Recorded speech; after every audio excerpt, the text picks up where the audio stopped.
Good afternoon, everyone. Today we'll discuss about effect of Coriolis force on a freely falling body. I hope so. I have given you some topics to go through. That was the effect of Coriolis force basically on the body in a rotating frame of reference. So I hope you have got the conclusion that whenever a particle is under the effect of Coriolis force, it always get deflected either in the positive horizontal direction or either in the negative horizontal direction. All right, so similar is the case over here. We'll see that how the Coriolis force is basically affecting the freely falling body. All right, so see here, a particle in motion on earth which is rotating frame of reference experiences a Coriolis force, you know that, all right, perpendicular to its path. Hence a body falling freely under the action of gravity experiences a horizontal force which deviate the particle towards the east from its vertical direction. Imagine the free fall of the body in your mind actually. All right, see here, this is your particle over at the point of P dash. You are falling it freely from here. All right, it will cover a height of h. That means it will reach at the surface of the earth at the point of P.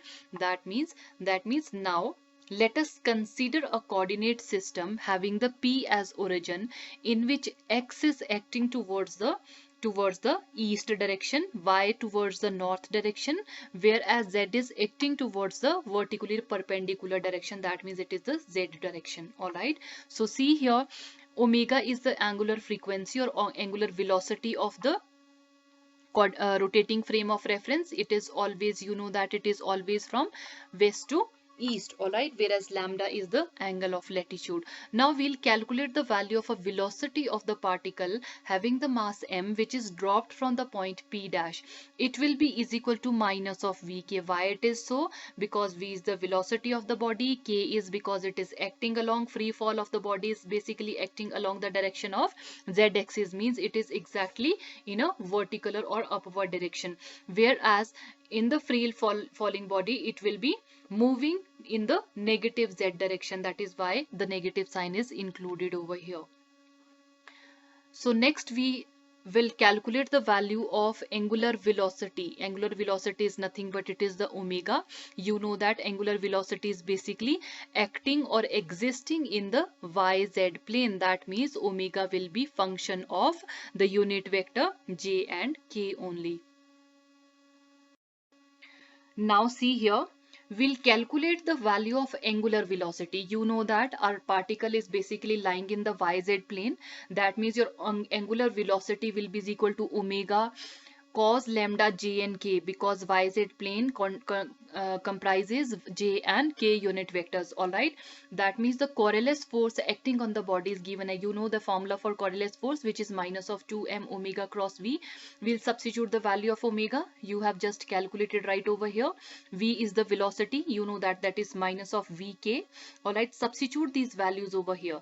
When you substitute and when you multiply this factor inside, you know that j cross k is always equal to I. All right, when the k cross k, similar parallel cross product of parallel vectors always gives you 0. Finally expression for Coriolis force comes out to be 2m omega v cos lambda I. All right, but here what we are doing actually, we are here to calculate the value of gravity. All right, so we have the force. All right, that means we have proved that it is the deviation is taking place along the east direction. You know that the x-axis, east is taking existing along x-axis. What is x-axis? It is the I unit vector. See here, f. That means it has been proved here from here. Due to this, the body will not fall vertically below the point of release, but will be deflected away from the vertical direction. All right. So this is the force which is responsible for the particle to deflect it in the towards the east. Sometimes the question is asked, prove that the freely falling body under the rotating frame of reference is deflected towards the east. That means this is the type of a force which you have to prove about. All right. Now Since we know that v is the velocity acquired by the body due to the gravity in the time t, therefore we can write it as v is equal to gt, because from the equation of motion v is equal to ut. All right, v is equal to u plus at. U is the initial velocity for freely falling body. Initial velocity is 0, that means it will give you gt. It is falling under the action of gravity, that means it will be v is equal to gt. Now you can substitute this value of velocity over here. Finally you will get Coriolis force in the form. Again, you know that Coriolis force is equal to mass into acceleration. Our acceleration of the Coriolis force comes out to be is equal to force Coriolis divided by m. Substitute the value of Coriolis force divided by m, means you will get the Coriolis acceleration as. Coriolis acceleration is acting along x-axis. We know that because it is the unit vector I, which has, from where we prove that it is acting along x-axis. You know that acceleration is nothing but it is d square x upon dt square. That means this Coriolis force will be basically the value of d square x upon dt square. But what we are here to calculate, we need to calculate the value of displacement by which your freely falling body is deviated from the point of dropping down. All right, see here, it is the acceleration. When we integrate it, we'll get the value of velocity, and plus constant of integration is there. Initial substitute some boundary limits, you can calculate the value of c1. You know that when time t was is equal to 0, velocity was 0, substitute the value, c1 comes out to be equal to 0. That means your velocity is equal to the, again integrate. When you integrate this, again you will have to add the constant of integration, and you will get the value of displacement. Now integrating again it with respect to time, we'll get x is equal to this factor plus constant of integration. We are always able to calculate the value of constant of integration when we have some initial boundary conditions. We know that when the time t is equal to 0, the displacement is 0. When I substitute it over here, I'll get the value of constant of integration as 0, and the final expression for the displacement comes out to be equal to this factor. This equation basically represents the deviation of freely falling body towards east at any time t. All right, so we can also substitute the value of t, because we are always able to calculate if the height h is given, which is covered by the particle in the time t. Why we know one of the equation of motion is s is equal to ut plus half of at square. All right, whereas s is the h, initial velocity is 0, it is half of a is acceleration due to gravity, so we'll get 1 upon 2 gt square. We can calculate the value of time from here. By calculating the value of time, we can substitute it over here, and the final expression for the displacement comes out to be equal to this factor. That means this is the expression for eastward distance covered by body when it falls freely vertically through a height h. So I hope now it is clear how the effect of Coriolis force take place on the free fall of the body.